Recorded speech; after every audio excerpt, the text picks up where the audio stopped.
يا صباح السعادة، يا صباح التفاؤل، يا صباح كل حاجة حلوة.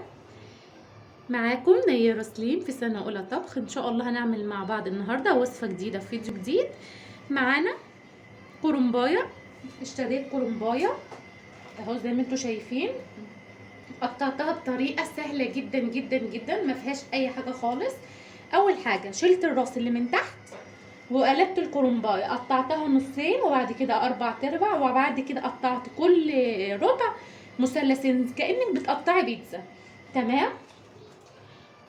وشلناها بقى بالشكل ده كده، اللي هيعذبنا واحنا بنقطع الكرنب هيبقى معانا مرصوص وكل حاجة بالشكل الجميل ده كده. طبعا هنحضر مية مغلية على النار زي ما احنا شايفين. انا فصلت كل ربع لوحده، طالع بالشكل الجميل ده كده.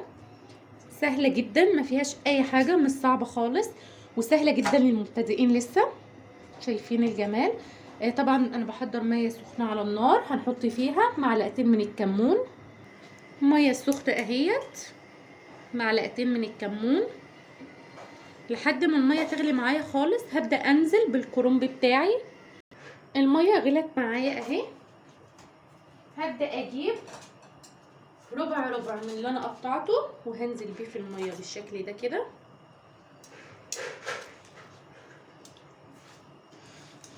لحد ما احس ان هو خلاص اتسلق معايا، هنطلعه تحت ميه جاريه من الحنفيه بالشكل ده كده. انا هعمل ربع، كل ربع لوحده. تمام. طريقه حلوه سهله جدا، ما فيهاش اي حاجه.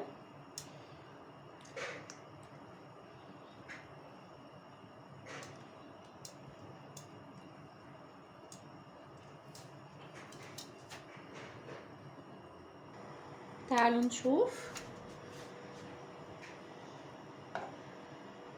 شايفين؟ لا اتفكت ولا اي حاجه خالص. شايفين الجمال؟ ما شاء الله. هي كده خلاص اتسلقت. طبعا محضرين المصفى، تحتيها صينيه هنبدا نطلعه كده، ونطلع باقي الورق اللي في الحله، وهنفتح عليه ميه جاريه من الحنفيه. هنجيب كمان ربع وننزله. بسم الله الرحمن الرحيم. بدل في مكان هنحط ربع كمان. بسم الله. بالشكل ده كده.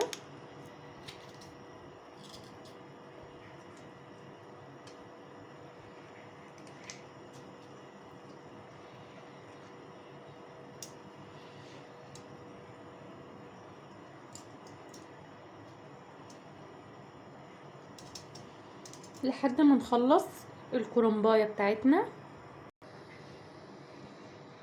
زي ما احنا شايفين اهو، بيطلع معانا بكل سهوله ازاي. هننزل في المصفى.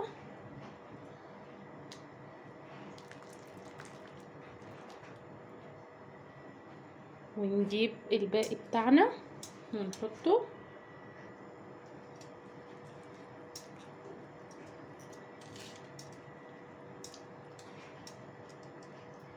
هخلص الكمية وارجع لكم عشان وقت الفيديو.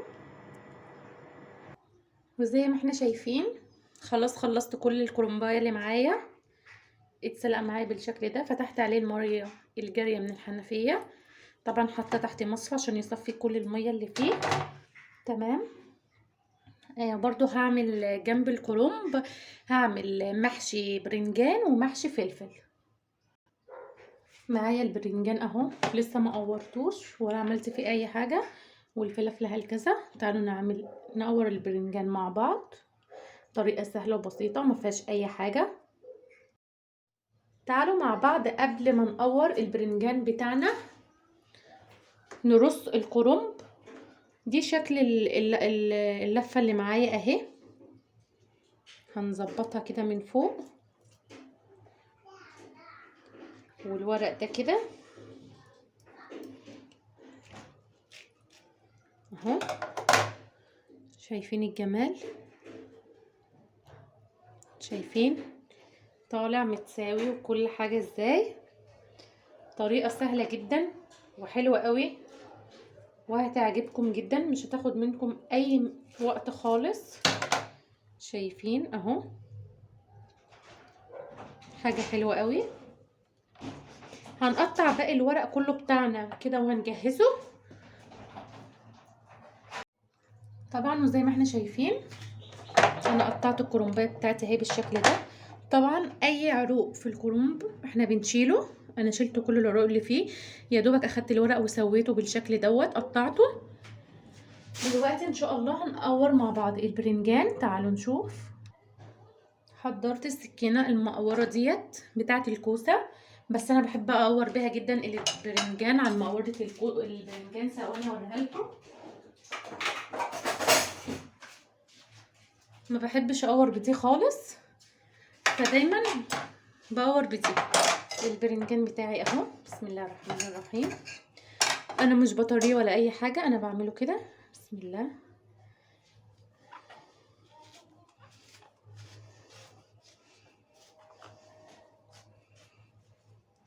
شايفين زي ما بقول لكم انا دايما بحب بقور بدي عشان دايما بتطلع معايا بالشكل الجميل ده، وبحسها اسهل من دي كتير.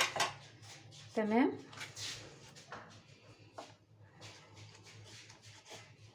طبعا انا عندي صلصه متسبكه طلعتها تفك عشان بعد ما اقور البرنجان واحضر الفلفل بتاعي اعمل التسبيكه نعملها مع بعض. حاجه حلوه قوي وسريعه، يعني طول ما انت بتشتغلي بحب ان شاء الله ربنا يسهل لك كل حاجه.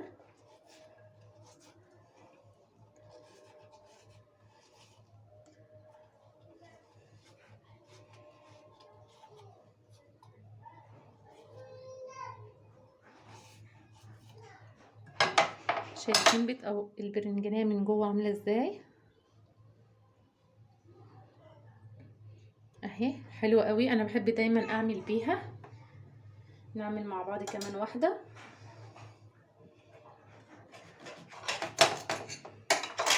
بسم الله الرحمن الرحيم.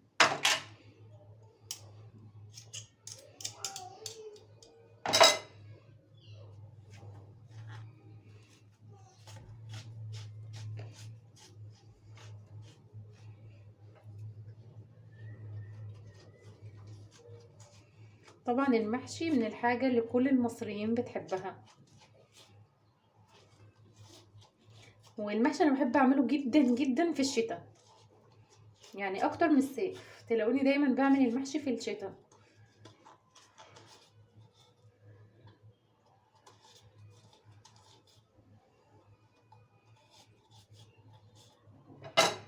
شايفين البرنجانية.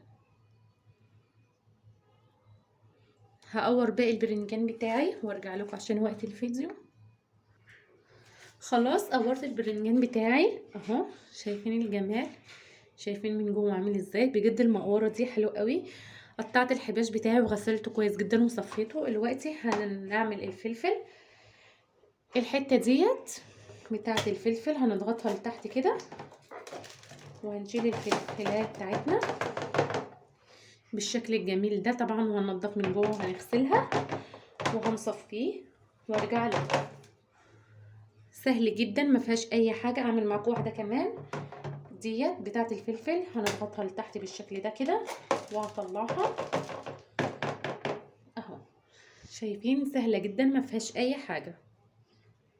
وزي ما احنا شايفين كده انا خلاص قورت البرنجان وغسلت الفلفل. حضرت الصلصه بتاعتي، الكرنب البصل غسلته وقطعته لسه هفرمه، والحباش بتاعي. يبقى كده لسه الرز، واحضر الثوم انا عندي مفروم في الفريزر. تعالوا مع بعض نعمل خلطة المحشي. اول خطوة هنعملها في خلطة المحشي، حطيت زيت، ولعت النار لحد ما يسخن كويس جدا. اللي حابب يحط سمنة يحط، اللي حابب يحط زبدة يحط. انا بحب اعمل المحشي بزيت. تمام. وهنقطع البصل في الكبة. قطعت البصل 4 ارباع حطيته في الكبة، هبدأ افرمه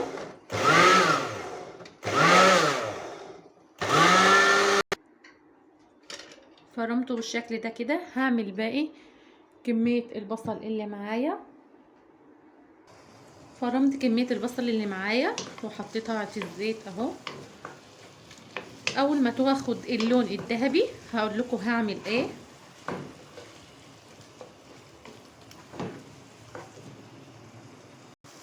زي ما احنا شايفين اهو البصلة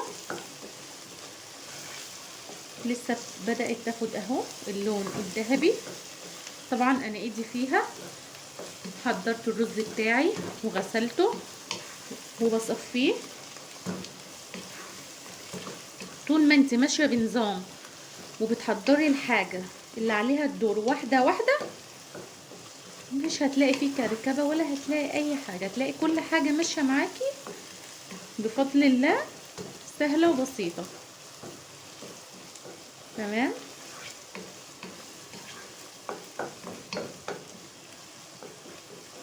البصل اهو لسه بياخد اللون الذهبي، انا ايدي فيه.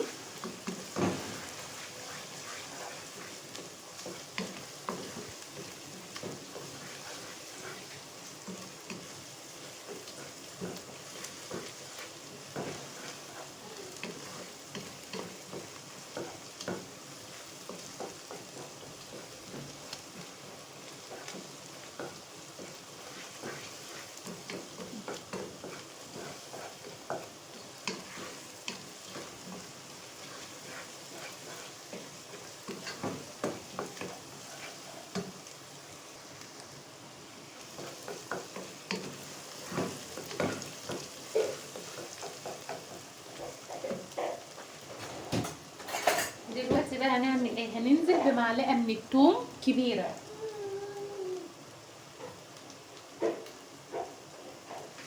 معلقه كده كبيره حلوه محترمه.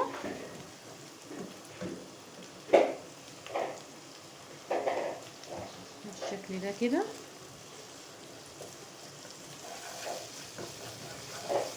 هنقلبها مع البصل بالشكل ده كده.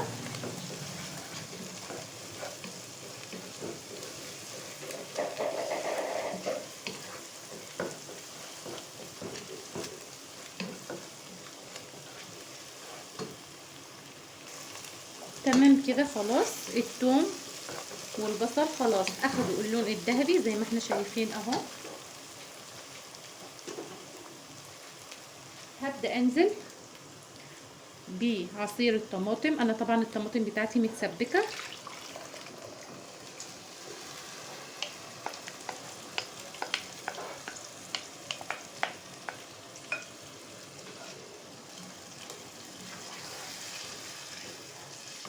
لازم التسبيكه بتاعتي تبقى حمرا حمرا، يعني طماطم متسبكه كويس قوي.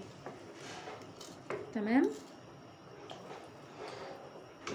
بالشكل القمر ده كده.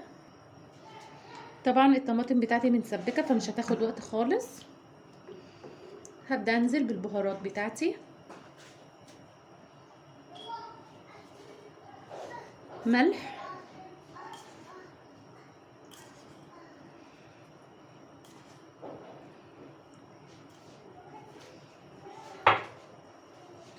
فلفل اسود،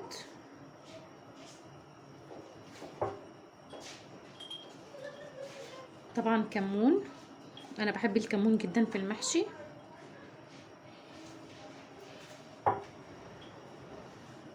معلقه من الكزبره.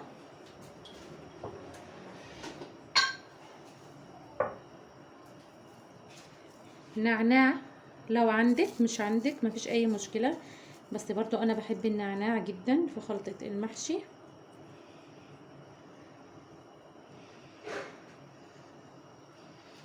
هقلب بهاراتنا دي مع بعض في الصلصه.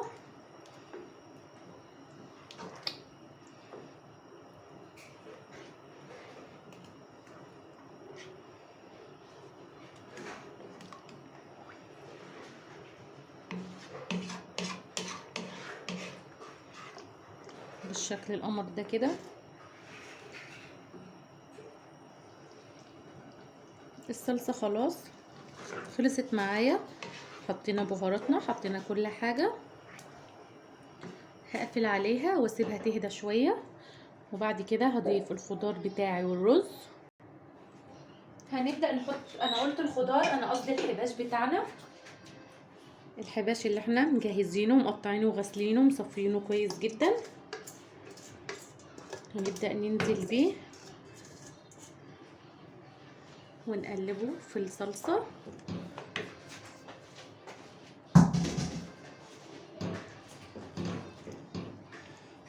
بسم الله الرحمن الرحيم. ريحة الصلصة حكاية.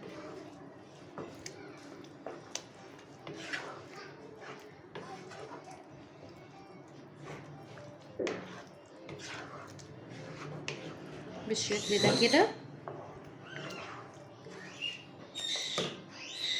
بالشكل ده كده هبدأ اجيب الرز بتاعي.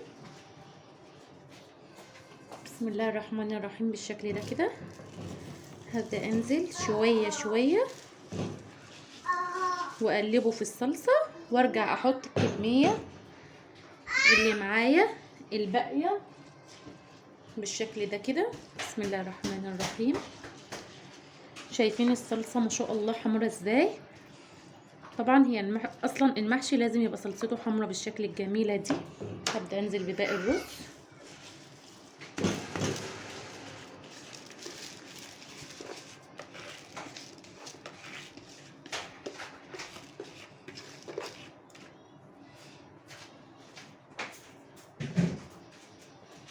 بسم الله الرحمن الرحيم.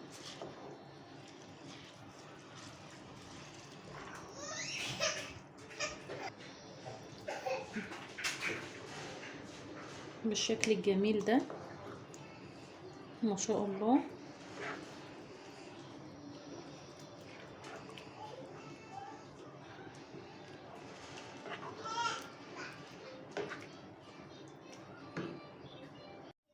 ودلوقتي ان شاء الله هنبدأ نحشي المحشي. انا حطيت في قعر الحلة هنا بصل وفلفل. هبدأ احشي اول حاجة البرنجان. طبعا احنا في بيوتنا بنشتغل بايدينا عادي بالشكل ده كده.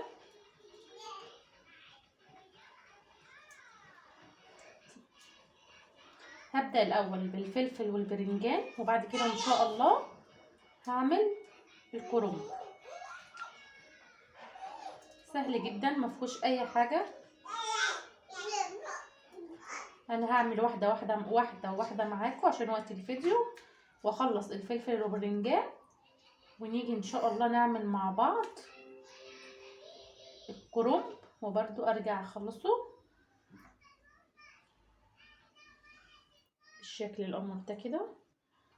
هخلص باقي البرنجان وارجع لكم. زي ما احنا شايفين كده انا خلصت لف البرنجان، حشو البرنجان، وحطيت كل واحدة عكس التانية عشان في السوا كله ياخد نفس السوا بالشكل القمر ده كده. هبدأ احشي الفلفل. الفلفل بتاعنا عادي جدا اهو، ونحاول على قد ما نقدر يعني مثلا ما نمليش الحشو الرز خلطة المحشي، يعني نخلي فيه شوية عشان الرز كده كده بينفش، عشان ما يخرجش مننا بره. فنبقى عاملين حسابنا اللي هو ما يطلعش بره. تمام.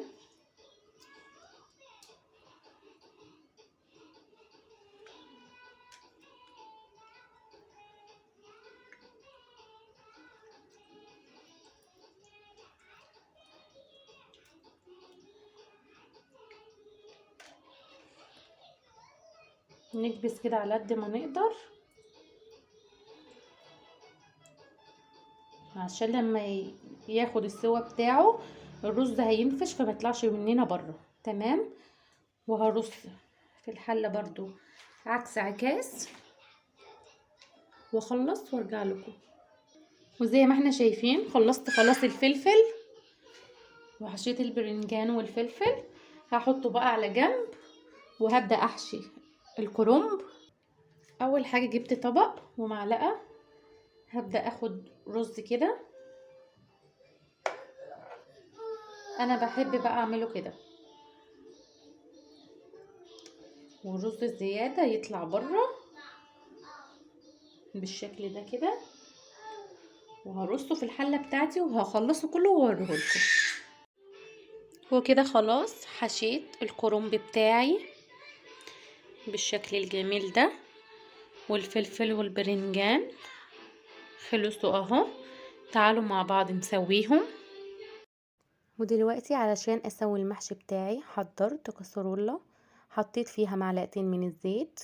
هبدأ اضيف فيهم فص من المستكة، 2 فص حبهان، وهضيفهم على معلقتين الزيت بالشكل ده كده.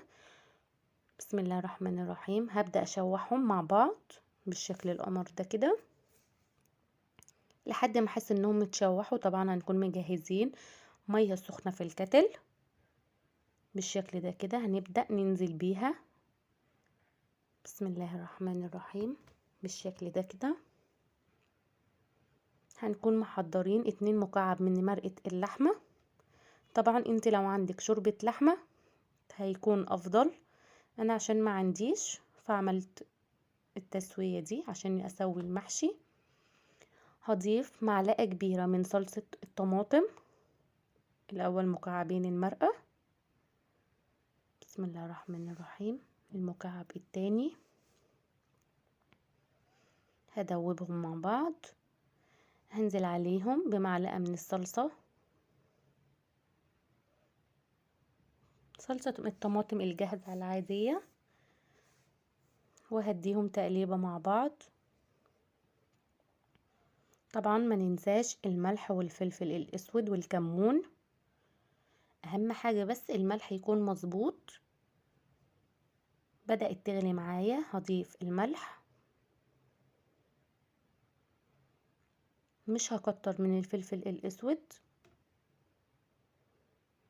معلقة من الكمون. هقلبهم مع بعض لحد ما تغلي وهقفل عليها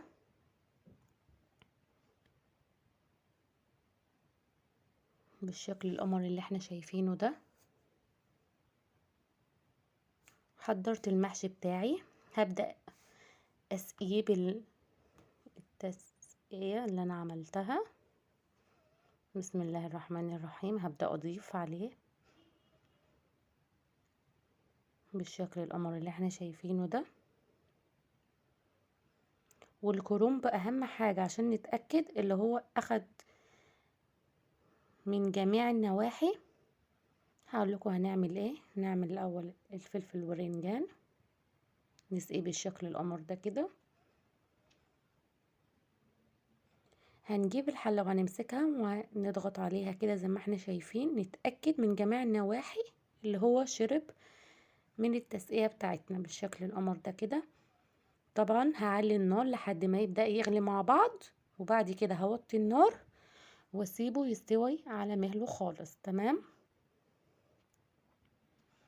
بالشكل الجميل ده كده.